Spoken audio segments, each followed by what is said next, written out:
सुनिए इस वक्त मिलनसार शब्द बिशप मसेदो के संग। भूख के द्वारा, लड़ाइयों के द्वारा आज हमारे शहर हिंसा से भरे जा रहे हैं और ये प्रोग्राम आप तक लेकर आ रहा है प्यार, शांति और आनंद के क्षण।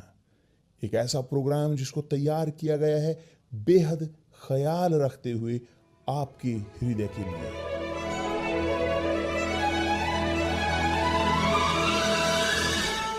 और अब आपके साथ मिलनसार शब्द बिशप मसेदो के।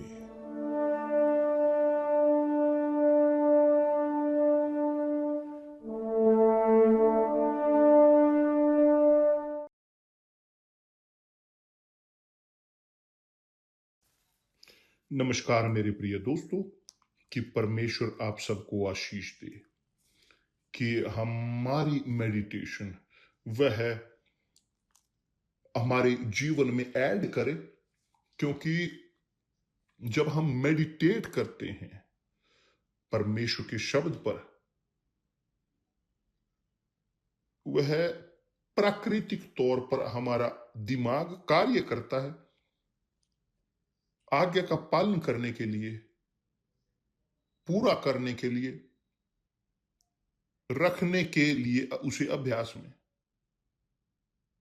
और मैं जानता हूं कि बहुत सारे लोग जानते हैं अच्छे से परमेश्वर के शब्द को, उनके पास बहुत बड़ी जानकारी होती है, मगर अभ्यास हमेशा नहीं होता उसके साथ कि जिसको वो जानते हैं, नहीं अभ्यास करते। एक चीज कि आप जाने, उस रेसिपी को जाने कि क्या करने की जरूरत है। दूसरी चीज आप अनुसरण करें उस रेसिपी को, कि आप जो करने के आदी हो। उदाहरण के तौर पर केक, आप जानते हो कि केक बनाने के लिए आपको अनुसरण करना पड़ता है पूरी तरह से वह रेसिपी। और जब आप आज्ञा का पालन करते हो उस रेसिपी का, तो केक उस प्रकार आता है जैसा आप उम्मीद करते हो। मगर जब आप एक देते हो रेसिपी में अपने तरीके से, जब आप करना चाहते हो अपनी इच्छा को पूरा करना, ठीक रेसिपी कहती है ऐसे 3 अंडे, मगर एक व्यक्ति बोलता है ना मैं और थोड़ा सा ज्यादा, वो 4 अंडे रख देता है, डाल देता है। 1 कप दूध का वो डाल देते हैं 2 कप दूध के, वो बढ़ाना चाहते हो और अधिक अनुसरण करने की उस रेसिपी के, वो शुरू करते हैं सुझाव देना। बाइबल बोलती है, प्रभु यीशु ने कहा है उन्होंने कहा है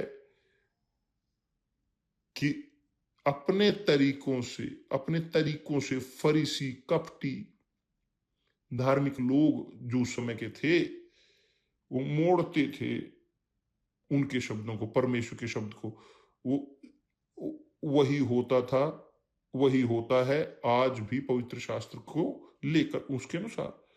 तो जब एक व्यक्ति वह करता है या अप्लाई करता है पवित्र शास्त्र को अपनी इच्छा के अनुसार, अपने लालचों के अनुसार, वो अडेप्ट करना चाहते हैं अपने तरीके से परमेश्वर के वचन को, उनके स्वाद के, उनके टेस्ट के अनुसार, और स्पष्ट है कि तब जब वहां आएगी भट्टी से बाहर रेसिपी जो उन्होंने किया है,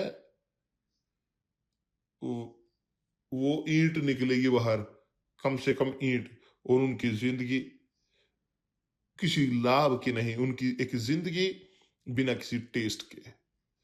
और यही होते आ रहा है। बहुत बार लोग कहते हैं कि विश्वास करते हैं, मगर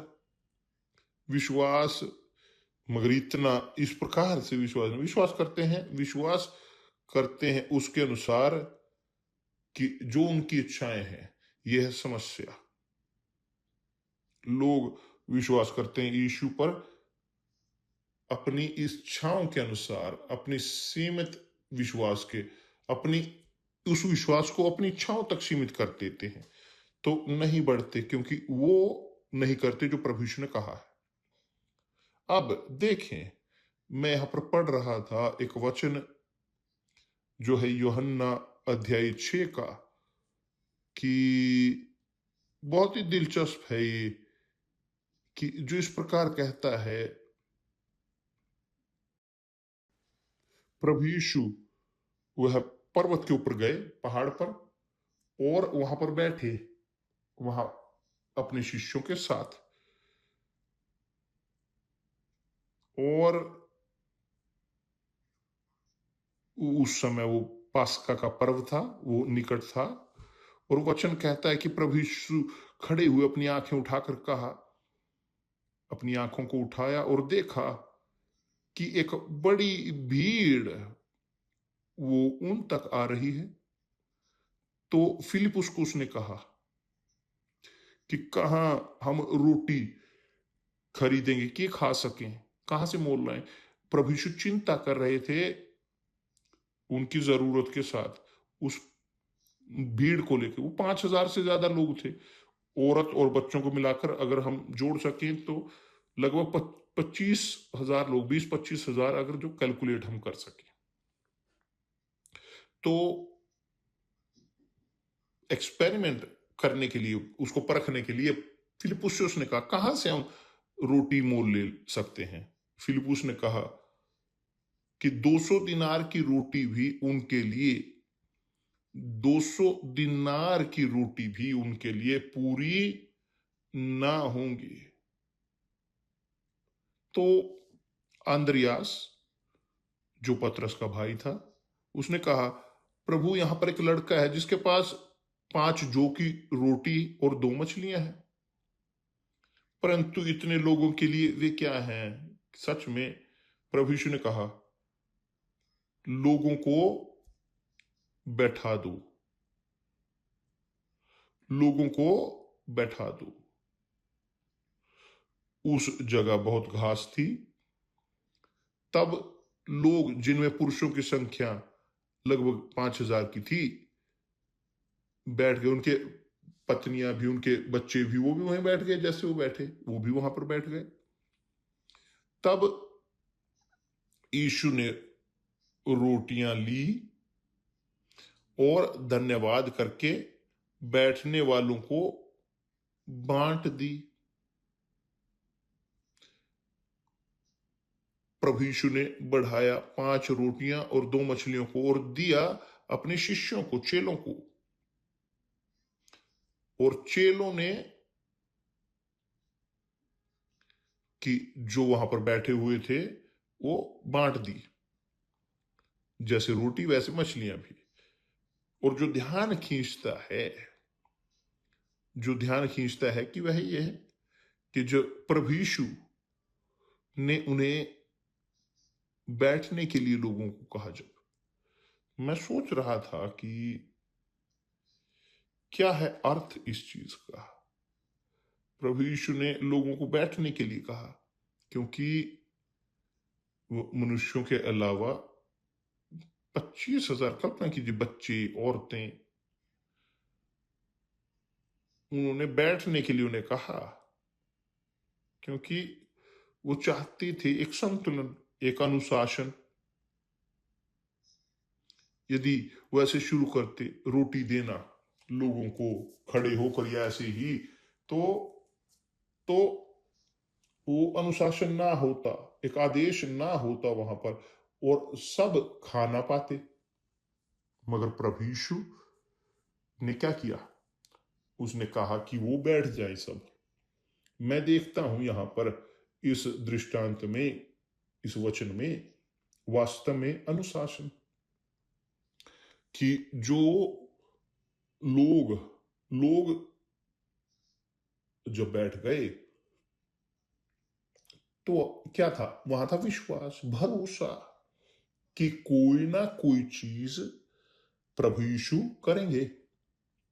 तो सब वो बैठ गए। कल्पना कीजिए कि अपने कल्पना को लेकर जाएं उस स्थान तक, उस समय में। आप सोच सकते हो ये कि आप अच्छे से सोचें, 25,000 लोग फैले हुए उस पहाड़ पर, हर एक एक स्थान को भरते हुए। प्रभु यीशु ने कहा उन्हें बैठने के लिए, वो बैठ गए और वहां पर क्या करते रहे? बहस पूछते हुए कि क्या होगा। यहां पर गुस्से में, चिंता में नहीं, वो बैठ गए सुनते हुए प्रभु यीशु की आवाज को, कि जिसने अपने शिष्यों को कहा देखिए इन्हें बैठने के लिए कह दो, और वो बैठ गए। तो एक अनुशासन आया, और तब यीशु वह कर सकते थे जो चमत्कार उन्होंने किया, बढ़ाने का। और सब ने खाया, सब ने तृप्त होकर खाया, और यहां तक कि उसके बाद भी 12 रोटियां भर गई कि जो फेंकी नहीं गई, वो बटोरी गई। बहुत बार मैं सोचते हुए रहता हूं कि क्यों इतने सारे लोग, कि जो प्रतीत होता है कि लोग वास्तव में जो हैं विश्वास में, उनका व्यवहार चर्च के अंदर है एक व्यवहार उदाहरण योग्य, क्योंकि वो चर्च के अंदर है। मगर जब निकलते हैं चर्च से और कोई नहीं है कि जो उन्हें देख रहा हो, कि यदि परमेश्वर देख रहे होते हैं, स्पष्ट है, तो वो करते हैं कि जो चाहते हैं करना। और यदि वे शिष्य हैं वास्तव में, यदि वे अनुयायी हैं प्रभु यीशु मसीह के, यदि वे वास्तविक तौर पर मसीही हैं, वही व्यवहार उदाहरण योग्य कि जो दिखाते हैं चर्च के अंदर, यदि वो बाहर भी उनके काम के कुलीग्स के साथ, स्कूल में, काम पर, घर में, विशेष तौर पर घर के अंदर परिवार के लोगों के साथ, वे वही होंगे, उनका व्यवहार उनका वही होगा, चाहे चर्च में हो चाहे चर्च के बाहर, चाहे वो शिष्य यीशु के देख रहे हों और चाहे वो ना देख रहे हों, वे उसी प्रकार से होते हैं। ये हैं जो वास्तविक मसीही हैं, कि जो पवित्र करते हैं प्रभु यीशु मसीह के नाम को, कि जो सम्मान करते हैं प्रभु यीशु मसीह के बिना शब्द के, केवल व्यवहार के साथ, केवल एक व्यवहार को ग्रहण करते हुए, उदाहरण योग्य, यही पवित्र करते हैं प्रभु यीशु के नाम को। क्योंकि मुंह के साथ स्तुति करना, बोलना आसान है बोलना,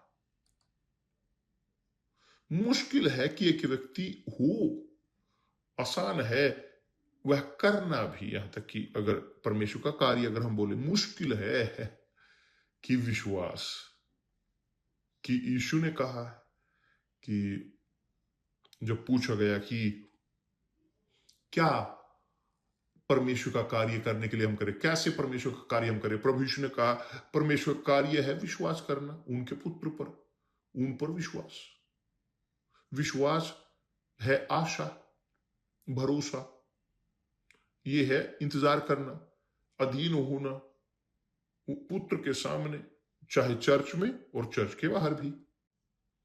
जब एक व्यक्ति के पास व्यवहार है अनुशासित, तो वे पवित्र करते हैं परमेश्वर के नाम को। क्योंकि शब्द पवित्र करना है कि अलग करना। एक व्यक्ति पवित्र है कि अलग है। अलग किसके लिए? परमेश्वर के लिए।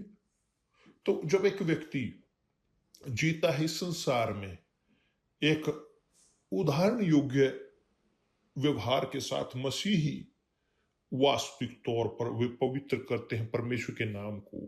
नाम नाम परमेश्वर का उनके जीवन में, उनके तरीकों में वास्तव में सत्य के साथ वो हैं, वह है कि जो हैं वो ऑथेंटिक होते हैं, सिंसियर, वो सही होते हैं, ऑनेस्ट होते हैं। वे सोचते हैं, वो चिंता करते हैं प्रसन्न करने की उसे कि जिस पर वो विश्वास करते हैं।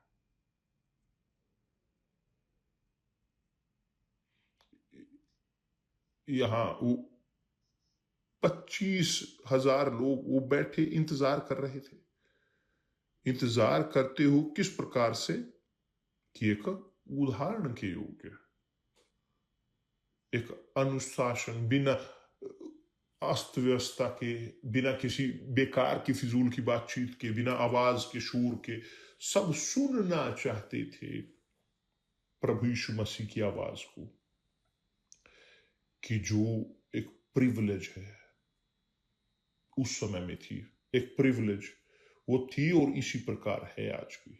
आज परमेश्वर की आवाज वो पुकारी जाती है पुपिट से, परमेश्वर के सेवकों के द्वारा, जब वो सिखाते हैं परमेश्वर के शब्द को, प्रीच करते हैं, और जो अनुशासित है वो सुनते हैं, ध्यान देते हैं, पूरा ध्यान लगाकर लगन के साथ, और खोजते हैं कि उसे रख सकें अपने आप को उस शब्द के अंदर जो वो सीखते हैं, जो परमेश्वर के शब्द सिखाते हैं।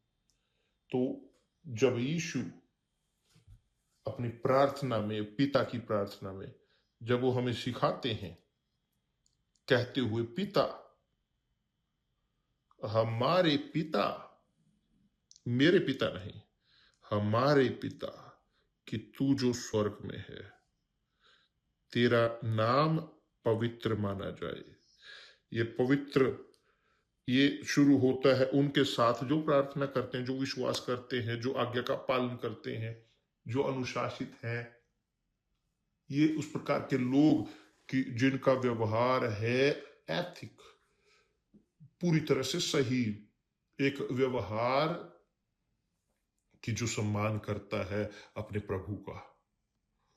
ये है व्यवहार जो पिता का सम्मान करता है। खुद परमेश्वर ने कहा है, उन्होंने कहा है, अंतिम नबी जो मलाकी का है, पुराने दस्तावेज में मलाकी, पिता, पुत्र पिता का सम्मान करता है, सेवक सम्मान करता है अपने स्वामी का। यदि मैं पिता हूं, यदि मैं पिता हूं, मेरा सम्मान कहां मेरे प्रति? प्रभु यीशु डिमांड कर रहे थे यही हर एक से, यदि मैं प्रभु हूं, पिता हूं, कहां है मेरा सम्मान? तो मेरे प्रिय दोस्त, आप देख सकते हो कि विश्वास, विश्वास परमेश्वर में, विश्वास पवित्र शास्त्र में, एक इस प्रकार की चीज नहीं कि केवल एक थ्योरी के तौर पर, आपको इसे जीने की जरूरत है हर क्षण में।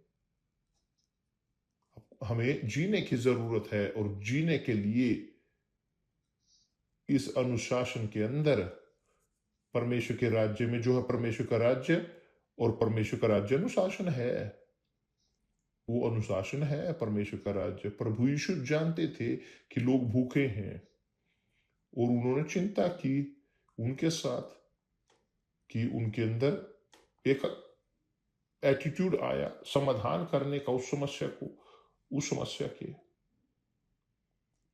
तो परमेश्वर जानते हैं, वो जानते हैं हम प्रत्येक को, वो जानते हैं हम प्रत्येक को, कुछ भी वह बिना जाने नहीं रहता उनकी आंखों के। यहां तक कि हमारे विचार भी,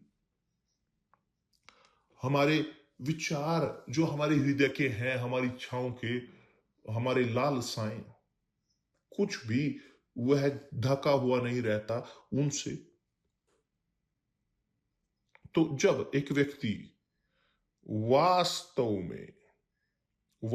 में चाहता है पवित्र आत्मा को, उनकी आत्मा को उनका मार्गदर्शन करने के लिए, उन्हें अधीन होने की जरूरत है इस अनुशासन के, इस आदेश के। उन्हें जोर लगाने की जरूरत है, उन्हें जोर लगाने की जरूरत है, उन्हें त्याग करने की जरूरत है, उन्हें अपने खुद से हिंसा करने की जरूरत है। जो प्रभु यीशु ने कहा है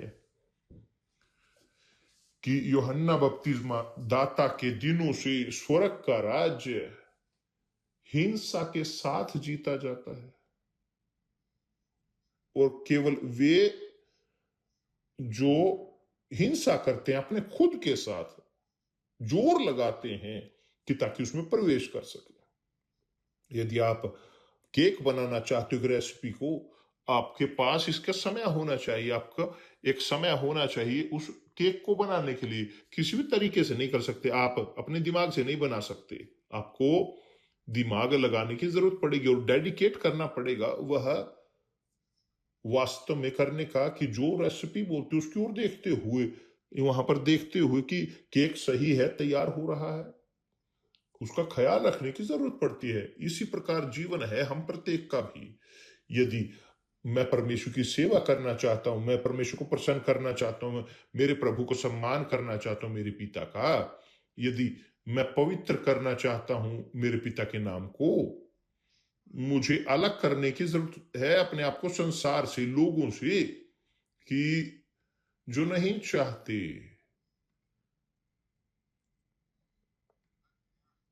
मेरे साथ एक होना। कोई रास्ता नहीं कि एक व्यक्ति वो चाहे परमेश्वर को प्रसन्न करना और दूसरे लोगों को भी, संसार को भी, उन्हें अलग होने की जरूरत है वास्तव में संसार से, प्रभु यीशु के कदमों में बैठे हुए वहां पर रहें, आध्यात्मिक तौर पर बोलते हुए इस प्रकार। तो कितने सारे लोग चाहते हैं पवित्र आत्मा प्राप्त करना, कितने सारे, सब चाहते हैं। तो सब वो इंतजार करते हैं, आज चलो दनियाल का उपवास करते हैं जो है पिजामे का, तो चलिए सभा में चलते हैं, वहां पर उपवास होगा इत्यादि। कि दूसरे शब्दों में बहुत सारे लोग वो इंतजार करते रहते हैं इन क्षणों का उपवास करने के लिए।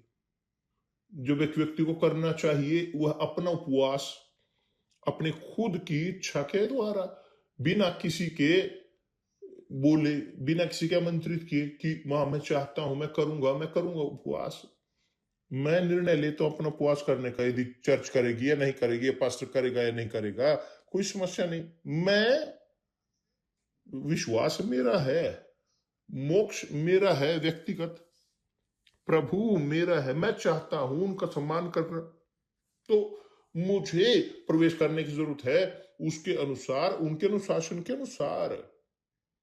मुझे बैठने की जरूरत है, मुझे इंतजार करने की जरूरत है। तो मैं नहीं चाह सकता कि मैं लूं एक दोस्त को, बैठ मेरे साथ यहां पर, तो चलो एक साथ उपवास करेंगे, नहीं। ये व्यक्तिगत है हर एक का, एक आध्यात्मिक सबका अपने खुद की इच्छा के साथ एक भेंट। ये है एसेंस भेंट की, कि एक व्यक्ति जब वह कोई भेंट देता है वह करता है अपने खुद की इच्छा के साथ, वो नहीं करते किसी के थोपने के कारण। दशमांश उसका ये वादा है परमेश्वर के साथ, गठबंधन, कि यह है एक निशान चिन्ह परमेश्वर के साथ गठबंधन का, वो है दशमांश। सबसे पहले 10% की जो वो पहले 10% वो पहलौठे हैं, वो पहलौठे वे हैं कि पहले 10% सबसे पहले कि जो हम रखते हैं वेदी के ऊपर हमसे,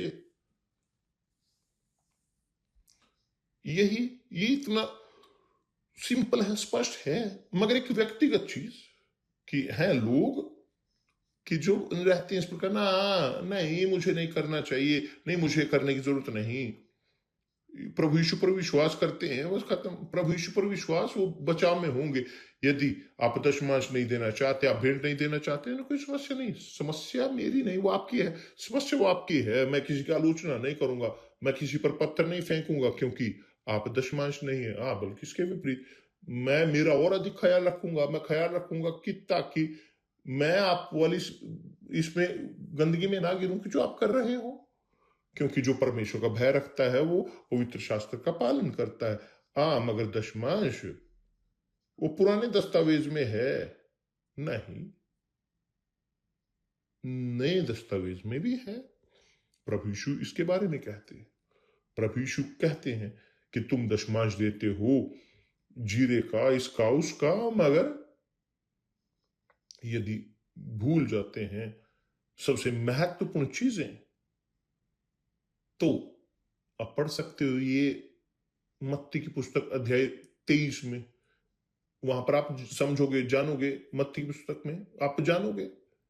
तो मेरे प्रिय दोस्त, परमेश्वर का राज्य उन न्याय का राज्य है, और जहां न्याय है वहां पर है अनुशासन भी, आदेश भी। और जो प्रवेश करना चाहते हैं परमेश्वर के राज्य में, उन्हें उपलब्ध होने की जरूरत है, समर्पित होने की, अधीन होने के लिए अनुशासन के, आदेश के। और आप जानते हो कि इज़राइल के लोग वो गुलाम थे मिस्र में, और जब परमेश्वर ने उन्हें नियम दिया, नियम अनुशासन के लिए इन लोगों को, क्योंकि हर एक वो करता था जो उन्हें समझ में आता था, और लोग बिना नियम के वो राष्ट्र नहीं है। इज़राइल केवल राष्ट्र तब बना जब ग्रहण किया नियम, मूसा के नियम कि जो परमेश्वर ने मूसा को दिए। हम केवल परमेश्वर के राज्य में तभी प्रवेश कर सकते हैं, स्वर्ग के राज्य में, कि यदि हम रखें परमेश्वर के शब्द एक साधन के तौर पर हमारी निर्णय को, हमारी जिंदगी के, हमारे व्यवहार को,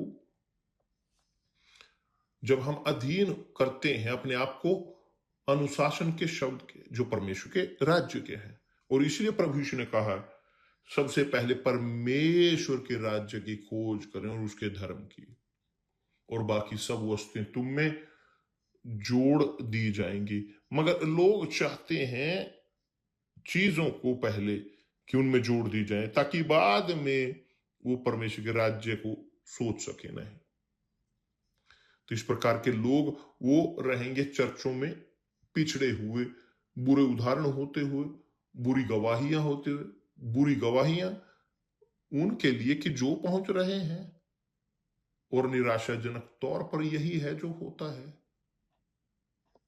तो अधीन नहीं होना चाहते परमेश्वर के राज्य के, बल्कि आज के दिनों में जब आप आज सबके पास मुक्ति है, बच्चे पैदा होते हैं अपने अधिकारों को प्राप्त करते हुए यहां तक कि बिना जाने कि क्या उनके साथ होगा। मगर बेचारे, ये संसार जिसमें हम जी रहे हैं, संसार जो है नरक का, संसार की जो दोष में है, जो जलेगा, जो जल रहा है, जो जलना शुरू हो चुका है, मगर वे कि जो अधीन होते हैं परमेश्वर के शब्द के, कि एक व्यवहार के नियम के कारण, सोच के कारण, भावनाओं में, प्रेरित पौलुस ने कहा है कि जो मसीही थे फिलिपियों में उसने कहा, जैसा मसीह यीशु का स्वभाव था वैसा ही तुम्हारा भी स्वभाव हो, कि जिसके जिसमें तुम्हारा भी वही स्वभाव हो, कि वैसा भी तुम्हारा भी स्वभाव हो, कि जिससे परमेश्वर के स्वरूप में होकर भी परमेश्वर के तुल्य होने को अपने वश में रखने की वस्तु ना समझा।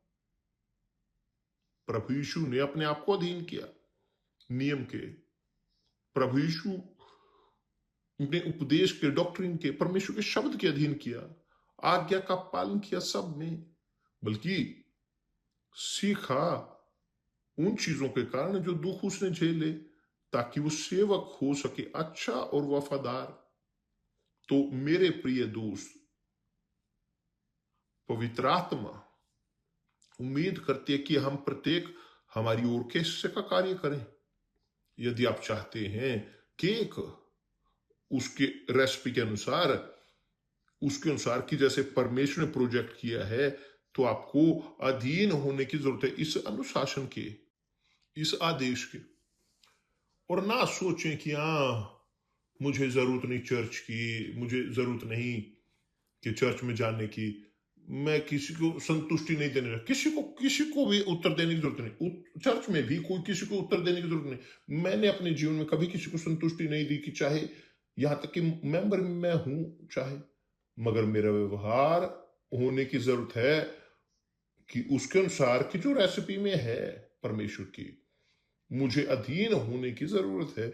यदि मेरे प्रभु अधीन हुए, परमेश्वर होते हुए भी उनके पास अपने आप को परमेश्वर के तुल्य होने को अपने वश में रखने की वस्तु ना समझा, वरन अपने आप को ऐसा शून्य कर दिया, अपने आप को ऐसा शून्य कर दिया कि किसी भी अपने आप को नहीं समझा, कि अपने आप को दास का स्वरूप धारण किया, कि परमेश्वर होते हुए भी उसने दास का स्वरूप धारण किया।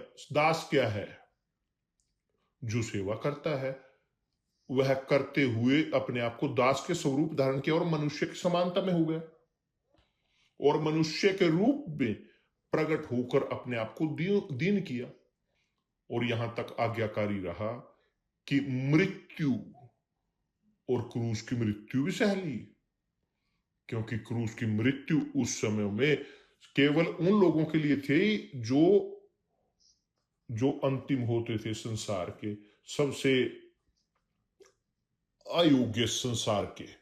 तो मृत्यु होने की जरूरत पड़ी, वो क्रूर, एक क्रूर मृत्यु की जो एकदम नहीं थी, मगर लहू को बहना पड़ा थोड़ा थोड़ा करके, पीड़ा सहते हुए, दुख। ये थी क्रूस की क्रूस की मृत्यु भी उनके लिए होती थी, क्रूस की मृत्यु जो शापित होते थे, शापितों के लिए।